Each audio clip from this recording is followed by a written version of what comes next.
चौधरी एक ऐसा नाम जो विवादों से चलता रहा और डिग्री पर आकर फंस जाती थी हर बार।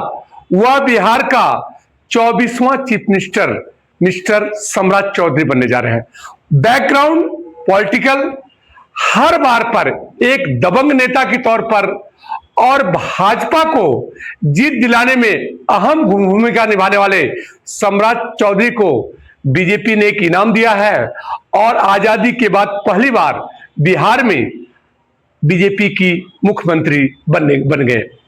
सम्राट चौधरी से आम जनता को यह प्रश्न आता है कि आज चाहे जो भी हो जाए, नेताओं के लिए संविधान में अब तक कुल 106 संशोधन हो चुके हैं, अर्थात 106 बदलाव हो चुके हैं।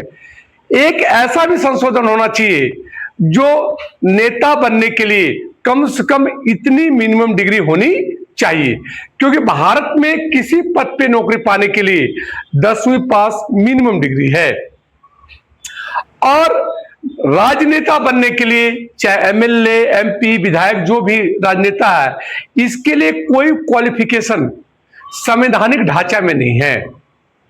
तो इस पर एक बार सरकार को, संसद को गौर करना चाहिए कि अगर एक प्यून भी बनना चाह रहा तो उसको दो एग्जाम क्वालिफाई करना चाह रहा, चलो एग्जाम की तो अलग बात हो गई, लेकिन मिनिमम क्वालिफिकेशन रहना चाहिए। जहां तक सम्राट चौधरी जी की बात है, ये 2017 में बीजेपी में आए, 1990 में पहली बार चुनाव लड़े और 1999 में मंत्री बने। एक बड़ा अनुभव है इनको जीवन का, और खासकर राजनीतिक जीवन का। और अभी इनकी एज 57 ईयर है, जो आप कह सकते हो और जानते हो कि राजनीति में 57 एक युवा नेता कहलाते हैं। जबकि नॉर्मल एज में तो बहुत बड़ी बात हो जाती है, लेकिन 60-62 तक राजनीति के जीवन में कहते हैं अभी ये युवा नेता है। ऐसे तमाम नेता जो 60 साल के हैं, उनके आगे युवा नेता लिखा जाता है। निश्चित तौर पर 15-20 साल का अनुभव लेने के बाद ही वह नेता के रूप में स्थापित होते हैं, और जब तक कुछ सीखते रहते हैं वह युवा नेता ही कहलाते हैं। सम्राट चौधरी एक युवा नेता है। निश्चित तौर पर एक बड़ा अनुभव है उनको। नीतीश सरकार में भी वो डिप्टी सीएम पद पर रहे, तो इस अनुभव का लाभ बिहार को कितना मिलेगा यह तो आने वाला वक्त मनाएगा। लेकिन बीजेपी की आजादी के बाद पहली बार एक मुख्यमंत्री बीजेपी का बिहार में बनना एक बहुत विशेष बात रही। कहीं न कहीं इनकी नीतियों से वह राज्य सहमत है।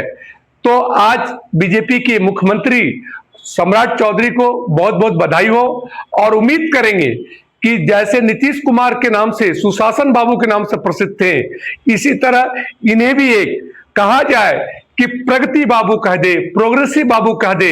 ऐसी हम जनता उम्मीद करते हैं कि इनको भी एक ऐसा नाम दिया जाए, जैसे नीतीश कुमार का नाम सुशासन बाबू एक अमर नाम हो गया, कि ऐसा शासन बहुत कम लोगों ने चलाया।